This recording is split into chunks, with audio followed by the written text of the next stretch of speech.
ભાજપના પ્રદેશ પ્રમુખ જગદીશભાઈ વિશ્વકર્મા જ્યારે ડાંગની મુલાકાતે છે ત્યારે તેઓ વાંસદા ખાતે પહોંચ્યા હતા અને વાંસદાની મુલાકાત લીધી હતી, જ્યાં વાંસદામાં ગાંધી બાલિકા વિદ્યાલયની તેમણે મુલાકાત લીધી। વિદ્યાલયની બાળકીઓ સાથે ભોજન કર્યું અને ત્યારબાદ નોટબુકનું વિતરણ કર્યું। જગદીશભાઈએ બાળકીઓ સાથે ફોટા પડાવતા બાળકીઓમાં ખુશી જોવા મળી હતી। તો કેબિનેટ મંત્રી નરેશભાઈ પટેલ સાથે જ મહામંત્રી પ્રશાંત કોરાટ પણ ત્યાં ઉપસ્થિત રહ્યા।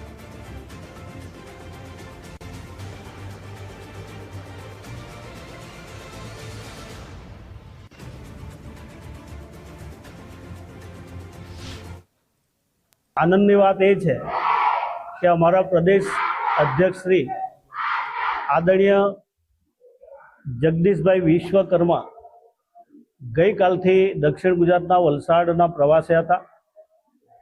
આજે વલસાડના બૂથ લેવલના કાર્યકર્તા સાથેનું સંમેલન હતું, વાર્તાલાપ હતી।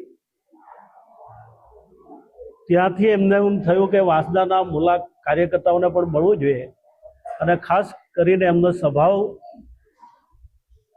એ પ્રકારનો છે કે જ્યાંથી પ્રદેશ અધ્યક્ષ બન્યા છે તે પહેલાં પણ મંત્રી હતા। એ હર હંમેશ માટે આવી કોઈ આશ્રમ શાળા હોય, ગ્રાન્ટેડ હોસ્ટેલ હોય, કોઈ વિદ્યાલય હોય, એવી જગ્યા પસંદ કરીને અચાનક જાય છે, ત્યાં બાળકો સાથે ભોજન લે છે।